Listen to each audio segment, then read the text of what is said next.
I think the program, the criticisms Mr. Hitchens makes of Mother Teresa are so shallow and do not stand up to scrutiny. The only sense that the program makes to me is that it is a not too veiled attack on the Catholic Church. The picture really made Mother look quite evil and demonic, something she certainly isn't. She has hundreds of homes around the world, looking after hundreds of thousands of people.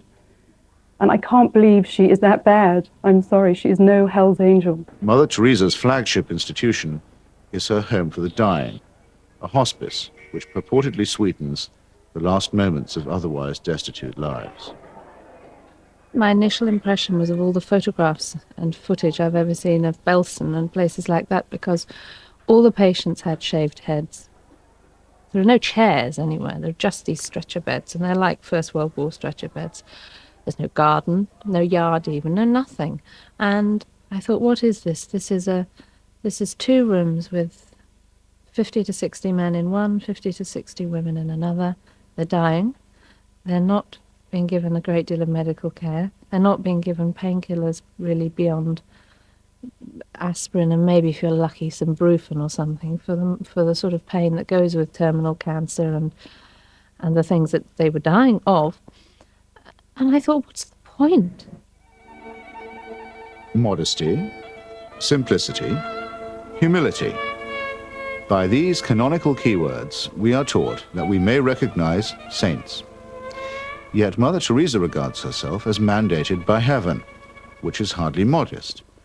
She lends spiritual solace to dictators and to wealthy exploiters, which is scarcely the essence of simplicity. From its ludicrous title, Hell's Angel, to its final exaggerated accusations, Christopher Hitchens showed only that Channel 4 has sunk to the lowest form of tabloid television. It didn't make an attempt to present a balanced picture either of Mother Teresa or of the Catholic Church in broader terms. There were a number of insinuations made, implications, for instance, that her association with Robert Maxwell was somehow improper. She was shown there alongside this man, known to be a fraudster, let's say. And the implication was that because she was associated with him, that she was somehow involved in that sort of dishonesty. Sometimes when I think of Mother, I wonder if I've done just right. Though I'm many miles away, I can almost hear her say, "Where's my wandering boy tonight?" Robert Maxwell's genius for self-promotion made a nice fit with Mother Teresa's talent for fundraising. It became hard to decide which of the two was using which, or was it both? So, do you think you're qualified to make such a program? Why did you make it? Amply qualified, yes. Why did you make it? Because I've long thought that the Niagara of uncritical publicity with which this woman has been conveyed to us is deceptive, and has presented someone who is a selfless and dedicated and tireless worker for Catholic fundamentalism under the cloak, perhaps thrown over her by us rather than by herself. She, I think, is not a hypocrite about it, but presented anyway as someone who does it purely for humanitarian reasons. I just don't understand why you didn't go and talk to Mother Teresa and examine the work she was doing. Perhaps ask Mr. Janouszek about his funding arrangements here, but I would be, so it's certainly true we would have been very happy to go, and I would have loved to go again. Can I answer that? Everything we need to know about Mother Teresa, we were able to put on the air. Roger, I have been on this programme before with you when we've had, for example, Camille Parlier under discussion, various other formats and various other people on Without Walls who essentially present an essay. They have a view, they're invited onto the programme to propound that view, and usually we don't fly them anywhere, we merely listen to them, because it's a programme that actually what it wants, what it expects of people, is ideas, thoughts, new ways of looking at the world. Now that is not a current affairs documentary, and if I may say so, it seems to me as if you're trying to set this particular Without Walls up as a current affairs documentary, which it never was. It was a pamphlet, an essay. Anyway, if we'd been to Calcutta, we wouldn't have been sure of finding her in, would we? Because the whole point about the film was to say this woman travels the world, intervening directly in politics on the reactionary side, at the invitation of conservative politicians and businessmen. So that's- you've got to be pretty nippy to catch her washing the feet of the poor. Is that true? Let's talk about these world travels. Now, I want to ask you specifically, Catherine, about the shots, for example, with Maxwell and so on.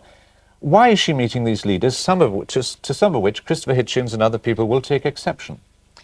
I would say that Mother Teresa is partly a pragmatist. If there is money available to help the poor, then she will be glad to receive it.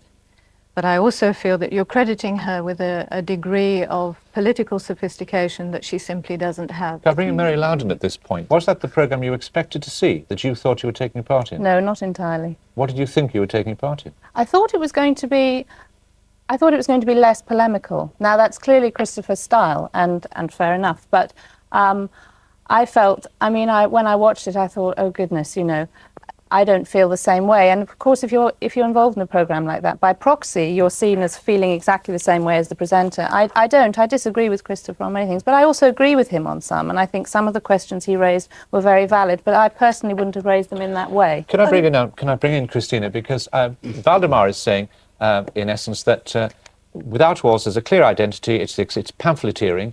Was that a suitable approach, this pamphleteering approach to Mother Teresa? Any intelligent investigation of any icon, whether it be a spiritual icon or a cultural icon, would be fine. This was not an intelligent investigation. You did not challenge or test your ideas against anybody else's opinion or facts and figures. Indeed, when I had heard first about the program, I had heard that there was going to be a knocking of Mother Teresa as a Florence Nightingale who really lacked the health and medical know-how. And I expected to see doctors who would speak on the program and accuse Mother Teresa of not having the right kind of medical facilities available or the medical care. Not at all. The only people you had as witnesses against this very holy woman, a woman who we all feel incredibly strongly about, as you can see from my own anger, self-righteous indignation, is the only witnesses you had were a cameraman, a journalist, stroke writer, and a writer/journalist.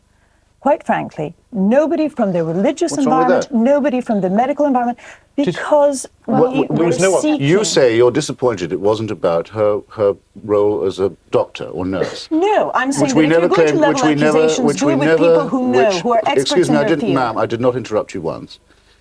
Which we never said it was. You now say you're disappointed about a false impression that none of us gave you. I'm sorry for your disappointment. I'm sorry for Mary's disappointment if it comes to that. I'm sorry for Mother Teresa's innocence, which is pleaded whenever she's caught doing something politically foolish. What have you caught Here is her the doing? situation. She was guilty by association throughout the film. I didn't interrupt you once. Well, that's too bad. You have knocked somebody who is very precious to a great many people. As was said at the beginning of the show, and has been repeated since, it was rather foolish criticism that we did not put both sides. Absolutely.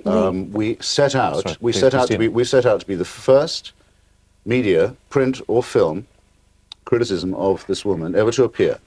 We took for granted the fact that she has been the recipient of what I earlier described as a Niagara of favourable publicity. She probably is the least criticised woman on earth, least criticised human being on earth. We thought we could take that for granted. We put the case against. We didn't pretend to do other than that. What would have been lovely would to have been a more interesting discussion about Mother Teresa as an icon of our making. Can I bring? I think there's Valdemar. Can I bring Valdemar in here, because there is, I think, a confusion here.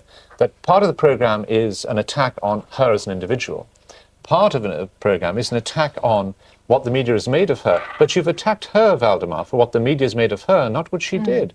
All of the programme is an attempt to try and give Christopher Hitchens' view of Mother Teresa a platform. That I will certainly accept.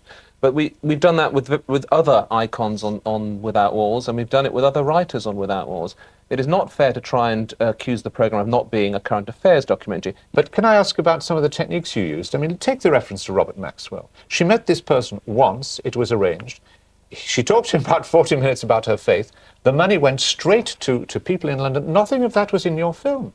Why not? The Robert Maxwell moment, I mean, you played a bit of it there, and we had that rather silly country and western tune underneath it. I mean, surely everybody could see that was a farcical moment. This is guilt by association, isn't it? You take every photograph you can get of Mother Teresa meeting with world leaders, and you dump on her. I did a lot of things in that show, and in the way I wrote it, to get people's attention. Sure, I've got 25 minutes to set against about 20 years worth of drenching, sycophantic, uncritical publicity. So you can be sensationalist. Sure, I get people's attention any way I can. Absolutely, I mock her a bit. Anyway, that's why I said presumable virgin, to offend people, stir them up, that kind of thing. So you use any techniques, anything. Nothing is beneath me on that. Christina, have a last word for this part of the programme. I felt that this was not a journalistic investigation. It was a manipulation. It never claimed to be. It was a manipulation. It was a parading of Mr. Hitchens' prejudices. And I was so sorry to see that Channel 4 was giving it any credit, any time, any airing for what was merely one man's obvious 15-year prejudice against a woman whose very mission in life, whose very motivation he does not understand. We're going to have to stop this part of the discussion here. In the second part, after the break, we'll be discussing Channel 4's general policy towards the Catholic Church and religion. Join us then. Welcome back. So has Channel 4 a wider agenda to undermine the Catholic Church? Vicky Kostick reports again. This assault on the Catholic Church is only the latest to grab the headlines. Jonathan Porritt's Sex, Sin and Survival, shown just prior to the Cairo Population Conference, and Karen Armstrong's The Pope's Divisions also fit a formula. We're given a tabloid title with dubious connection to the content of the film. We're not told anything about the presenter. It is only their body language that gives their claims authority and legitimacy. Endless pictures of the Pope and bishops are used as if they are the Church. In fact, two of the films use the same very old shot of the bishops leaving St. Peter's in Rome. And all show dying babies in the Third World, as if the Roman Catholic Church were to blame. What pope, what saint, what church could possibly withstand the Channel 4 treatment? Karen Armstrong's The Pope's Divisions attacked the myth of a jet-setting pope, attractive to Catholic and non-Catholic alike. But that too was a creation of the media. She accuses the Pope of being a fundamentalist, but neither explains nor proves it. And when offered an opinion different to their own, the programme makers don't want to know. Myself and a number of my friends were invited to participate in a panel discussion for the programme. We did so and gave our contributions, which could broadly be described as supportive of and loyal to Pope John Paul II. Later on, we were informed by correspondents that our contributions would not be included because they didn't fit in with the final version, the final shape the film took. I believe, having seen the programme, that our contributions were excluded because Karen Armstrong disagreed with our views. Now, the Catholic Church and the Pope must and do expect to be critically analysed by the media. That's part of being in the public forum. But I think they have a right to expect two things. One is that they be treated with reasonable balance and fairness. And the other thing is that people should be able to recognise the institution and the Pope to which they owe allegiance in the finished product. Channel 4's religious output recently has tended to be very critical of the Catholic Church. And it would be easy enough for people to claim that therefore there is an anti-church bias in it. And according to the Independent Television Commission's programme code, a religious programme, it says here, every attempt must be made to ensure that the belief and practice of religious groups are not misrepresented, and that programmes about religion are accurate and fair. So how has the ITC responded to complaints about the Pope's divisions? We have upheld a number of complaints about the Pope's divisions on the basis that it was unfair to the subject. In what way has the Pope's divisions contravened the programme code? The programme was too one-sided, we felt. The presenter had very strong views in a particular way, and all the interviewees expressed views similar to hers, and the net result to us was that the subject was not properly examined, or it wasn't set in a proper context, to be fair. Television seems to see the Catholic Church only in black and white. The Church thinks and operates in terms of millennia. Television understands only 10-second sound bites. I feel hurt and angry about programmes which continually fail to show the Church that I know, love, and sometimes want to criticise. It's easy to knock the Pope or an ageing nun. It's far more difficult to explain why millions of people in this country do still go to church. Television is showing itself incapable of representing a deeply complex institution, which nevertheless still preaches high moral standards and the value of the transcendent in our lives. These programs from Channel 4 make fools of Roman Catholics, and yet to anyone with faith, it's Channel 4 that's both arrogant and ignorant.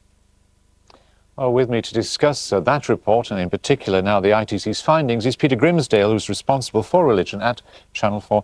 Do you accept the ITC's findings? Do you agree with them as they relate to the Pope's divisions? We've taken them on board. I think we've agreed to disagree about the accuracies or inaccuracies. I mean, in fact, when they put their original response to us, they misquoted the programme when they were accusing us of being inaccurate. But how about the question, their statement that it was unfair and unbalanced? Do you accept that?